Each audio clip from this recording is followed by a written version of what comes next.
All this time he never gave a time. Why? God was waiting for a natural phenomena to take place in Sarah. Suppose Sarah received a child before this menopause, then there is nothing big in that. Nothing supernatural in that, correct? It is a naturally conceived. But old age, they will be very happy. But this is to be understood. It was not a natural conception. Naturally, a woman can conceive as long as her menstruation periods are active. But once a woman becomes old and her menstruation period is over, that means there is no ability for her for a natural to conceive. So the Lord wants to prove this birth or this Sarah's, Isaac's birth is a supernatural phenomena which is a core aspect of the salvation plan of God. What is the core aspect? That this child is born not by the act of human beings but by the faith in God. This thread is something which we have to continue now in our spiritual journey. Not by the work of a human being, but by the free gift of God, but by the faith in God. And this faith is a gift of God. And Abraham had that grace to accept that faith. God chose Abraham for that. And from Abraham, this faith is automatically transmitted by the plan of God to the whole world. And we become the descendants of Abraham through faith. Now remember what Jesus said, went to a house of Zacchaeus. Everybody considers Zacchaeus as a great sinner. But Jesus is not looking at his sin. Jesus looks at the promise what God made to Abraham. And he said to him, you too is a son of Abraham. Therefore, you have the right to receive all what God has promised to Abraham. That's why I have come to your house. Now, he is a sinner. Is the sin is preventing Jesus' entry into him? Is the sin becoming a block for him? No. Jesus has come to take away the sin. So how can sin become a block?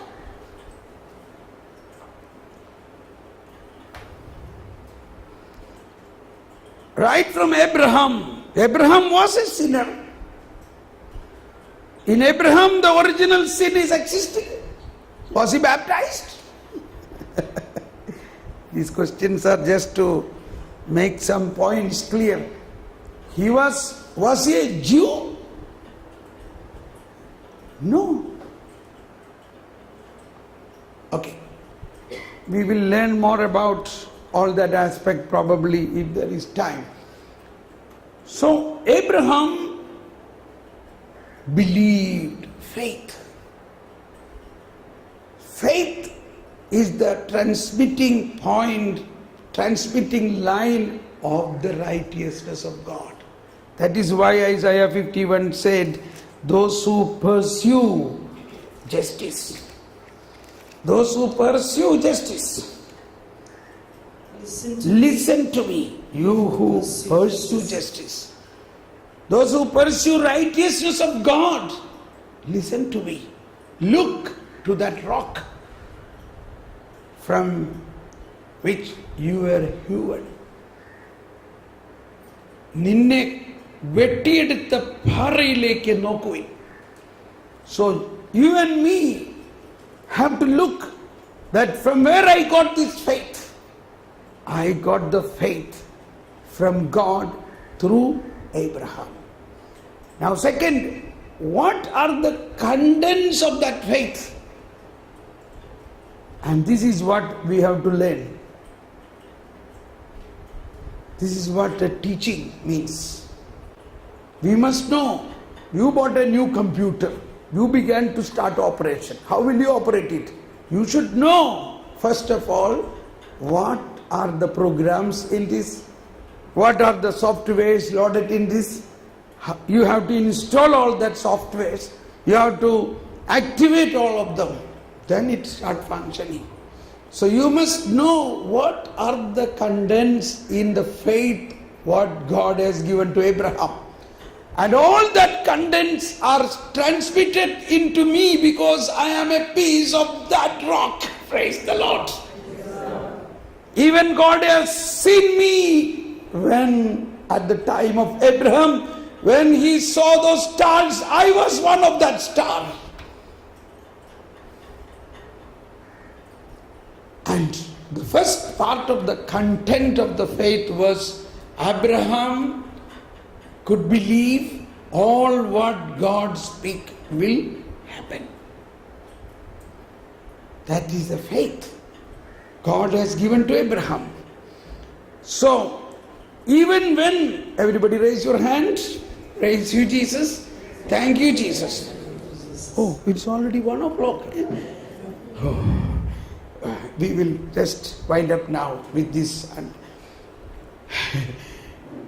When Sarah's womb became dry, in the dry womb God could bring a fountain of life. This was the major content in the faith God has given to Abraham. This is what we have to believe. That is what in the desert, you will see in Isaiah this expression. In the desert, a fountain. A desert fountain is what exactly? The first aspect of the faith. That God said to Abraham, in the womb of your own wife, I will bring a fountain, a life, a new generation. Not by your own human act of a reproduction, but I myself will work. That is what happened in Mary too. Not through the human action, but through God's direct action. And that exactly is the salvation plan of God. Not through your obedience of your law, but through my righteousness, my justice, my merciful love. So what Pharisees were thinking was, I have to obey the law, then only I will be righteous. But Jesus said, not by obeying the law. That is what St. Paul says. Not by obeying the law, but through faith in Jesus Christ. So this is not all on a sudden came. This was the content of the faith what God had given to Abraham. You will receive a child not through your human action, but through the promise of God and the faith in that promise. So, Sarah conceived a child. Praise the Lord. Is it joyful? That same type of joy the Lord wants to give to us. A joy which is so supernatural, which is beyond human perceptions. And now, once Sarah conceived the child and Isaac was born, now this faith is going to be tested. So that is another aspect of faith. Faith will grow only when it is tested. It is not a punishment. It is not that because God do not believe in us. It is like, unless you or unless you go through an examination in the SSLC or in the pre or in the BSc, you have to pass. How will you pass? How will you be promoted? You have to pass through a examination, a test.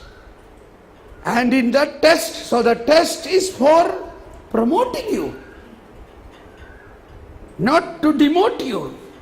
So you understood and you wrote and you established and you proved, yes, I am capable of this.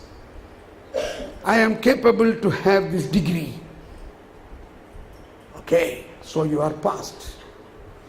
So Abraham was tested to promote him. That this is the faith I want to transmit to the whole world. Now, in that process of Abraham's testing, shall I continue another 10-15 minutes? Okay? No? Is there anybody diabetic who has to take medicine? Okay. Then we stop here now. But so we begin at 2 o'clock. Is it okay? All right. I am eager now to explain. It's a fantastic things are going to come. So we have to sacrifice little sleep. Eh? No, we will stop because there are many who are taking medicine during, so if they are diabetics, that will be difficult. So we have to, because if I may go long then, so I saw somewhere there is a board written, everybody should stop in time. Anyway, we will continue. We have a lot of time in the afternoon. Let us conclude and keep on thirsting and praying for more wisdom, faith, okay? Let us thank God. Oh Lord, we thank you for the faith in Abraham, faith, what you have given to Abraham. And now we are going to understand how that faith is tested, how that sacrifice become a very important point in the salvation history and mystery. Thank you, Jesus. Praise the Lord. So we go for lunch and come back at 2 o'clock. I would recommend a silence and meditation of all what you heard. Thank you.